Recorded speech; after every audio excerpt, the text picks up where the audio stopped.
નમસ્કાર BB news ગુજરાતમાં હું સુભાષ આપનું સ્વાગત કરું છું।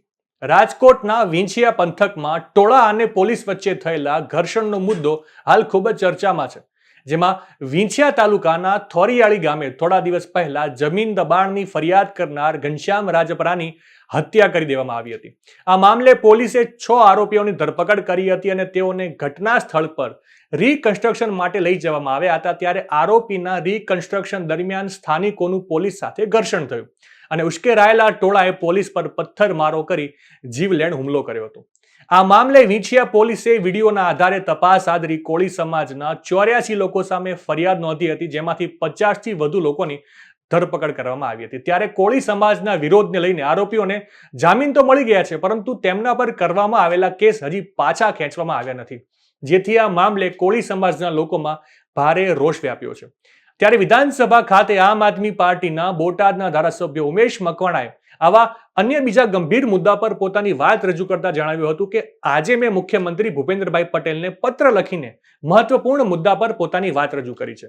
આજે મુખ્યમંત્રી સમક્ષ પોતાની માંગ રજૂ કરતા જણાવ્યું છે કે ગુજરાતમાં કોળી સમાજ અને ઠાકોર સમાજના વિવિધ સામાજિક આંદોલન થયા અને તે આંદોલનોને દબાવી નાખવા માટે ખૂબ જ મોટી સંખ્યામાં લોકો પર પોલીસ કેસ કરવામાં આવ્યા છે, તો આવા આંદોલનોમાં કરવામાં આવેલા કેસોની સરકાર પરત ખેંચે।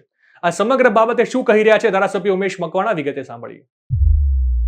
ગુજરાતમાં વસતા કોળી સમાજ અને ઠાકોર સમાજના જે વિવિધ સામાજિક આંદોલનો થયા અને આ આંદોલન દરમિયાન આંદોલનને દાબવા માટે થઈ પોલીસનો દુરુપયોગ કરવામાં આવ્યો, તે તમામ કેસ પરત ખેંચવામાં આવે એવી મેં રજૂઆત કરી છે માનનીય મુખ્યમંત્રીશ્રીને। જેમાં છેલ્લા ગુજરાતમાં 20 વર્ષમાં કોળી સમાજ અને ઠાકોર સમાજ ઉપર જે કાંઈ સામાજિક આંદોલન દરમિયાન જે ખોટી રીતના કેસો કરવામાં આવ્યા છે તેને તાત્કાલિક અસરથી પરત ખેંચવામાં આવે। તમે જોયું હશે કે 2019-20ના સમયમાં ભાવનગર જિલ્લાના કોટડા, તળાજા તાલુકાના ડાઠા વિવિધ ગામોમાં અલ્ટ્રાટેક સિમેન્ટ કંપની દ્વારા ગેરકાયદેસર કોળી સમાજના મોટાભાગના ખેડૂતોની જમીનો પચાવી પાડવામાં આવી હતી, જેમાં કોળી સમાજના ખેડૂતો દ્વારા ખૂબ મોટું આંદોલન કરવામાં આવ્યું હતું અને આ આંદોલનને દાબવા માટે થઈ પોલીસનો બળ પ્રયોગ કરવામાં આવ્યો હતો, જેમાં 80 કરતા વધારે ખેડૂત કોળી સમાજના ભાઈઓ બહેનો ઉપર રાયોટિંગની કલમ દાખલ કરવામાં આવી હતી, 307 કલમ દાખલ કરવામાં આવી હતી। એટલે કે કોળી સમાજના વિવિધ આંદોલનને દાબવા માટે પોલીસનો જે રીતના ગેરઉપયોગ થાય છે તે બંધ થવો જોઈએ અને આવી જે કલમો દાખલ કરવામાં આવી હતી, આવા જે કેસ દાખલ કરવામાં આવ્યા હતા તે તાત્કાલિક ધોરણે પાછા લેવામાં આવે। સાથોસાથ મારા બોટાદ મત વિસ્તારની વાત કરું તો 2020 આજુબાજુના સમયમાં બોટાદ તાલુકાના કાણિયાણ ગામ ખાતે 54 કોળી સમાજના ભાઈઓ અને બહેનો ઉપર રાયોટિંગ અને 307 જેવી ગંભીર કલમો ઉમેરવામાં આવી હતી, જેમાં તમે જોયું છે કે કોળી સમાજના યુવાનનું માથાભારે શખ્સ દ્વારા હત્યા કરવામાં આવી હતી, તેની એફઆઈઆર નથી લખવામાં આવી, એટલે કોળી સમાજ દ્વારા આજુબાજુના ગામો દ્વારા એની માંગણી હતી કે એફઆઈઆર લખવામાં આવે, પણ પોલીસ દ્વારા ખોટી રીતના દમન ગુજારી અને કોળી સમાજના જે આગેવાનો હતા, જે બહેનો હતી, એની ઉપર 307 જેવી ગંભીર કલમો દાખલ કરવામાં આવી હતી।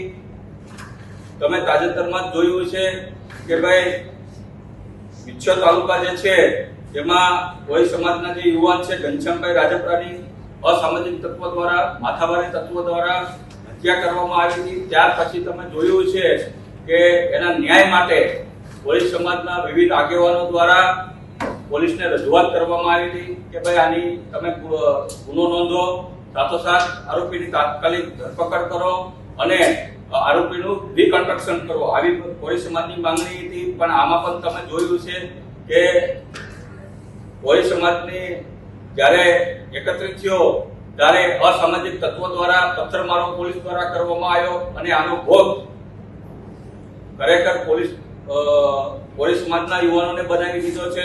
90 કરતા વધારે યુવાનો ઉપર તમે જોયું છે કે ભાઈ 307 જેવી ગંભીર કલમો નાખવામાં આવી, રાયોટિંગની કલમ દાખલ કરવામાં આવી, પોલીસ ઉપર હુમલાની કલમો દાખલ કરવામાં આવી. એટલે કે પોલીસે કોઈ સમાજના યુવાનોને ટાર્ગેટ કરી અને તમે જોયું છે કે એની ઉપર ખોટા કેસો કરવામાં આવ્યા છે. આમ ગુજરાતમાં જે કઈ જિલ્લાઓમાં કોળી અને ઠાકોર સમાજ ઉપર જે ખોટા કેસો કરવામાં આવ્યા છે એને પરત ખેંચવામાં આવે તેવી હું માંગણી કરું છું. સાથોસાથ તમે જોયું છે કે 455 કેસો રાજ્ય સરકાર દ્વારા એટલે કે ભૂપેન્દ્રભાઈ પટેલ સાહેબની સરકાર દ્વારા જે પાટીદાર અનામત આંદોલનના કેસો હતા, જેમાં રાજદ્રોહનો કેસ હોય, પોલીસ ચોકી સળગાવવાનો કેસ હોય, પોલીસ ઉપર હુમલો કરવાના કેસ હોય, વિવિધ કેસો જે છે એવા 455 કેસો ભૂપેન્દ્રભાઈ પટેલ સાહેબની સરકારે પરત ખેંચવા માટે કોર્ટમાં મંજૂરી માંગી છે અને કોર્ટે આની મંજૂરી આપી પણ દીધી છે. તો તેવી જ રીતના રાજ્યમાં કોળી અને ઠાકોર સમાજના જે વિવિધ સંગઠનોના જે આંદોલનો થયા એ તમામ કેસો પાછા ખેંચવામાં આવે અને સાથોસાથ જેવી રીતના અન્ય સમાજો દ્વારા સામાજિક આંદોલનો થયા એ પણ કેસો પાછા ખેંચવામાં આવે. જ્યારે સરકારી ભરતીની વાત કરવામાં આવે ત્યારે ટેટ પરીક્ષાવાળા હોય કે અન્ય સ્પર્ધાત્મક પરીક્ષાઓ હોય ત્યારે વિવિધ વિદ્યાર્થી સંગઠનો દ્વારા ગાંધીનગરમાં આંદોલનો થયા અને એની ઉપર પણ કેસો કરવામાં આવે. આ તમામ કેસો પરત ખેંચવામાં આવે. રાજ્ય સરકારના કર્મચારી મંડળ દ્વારા ગ્રેડ પેની વિષયને લઈને માંગણી હોય કે અન્ય માંગણીઓ હોય, રાજ્ય સરકારના કર્મચારીઓ ઉપર જે કેસો કરવામાં આવ્યા છે એ પણ તમામ કેસો પાછા ખેંચવામાં આવે.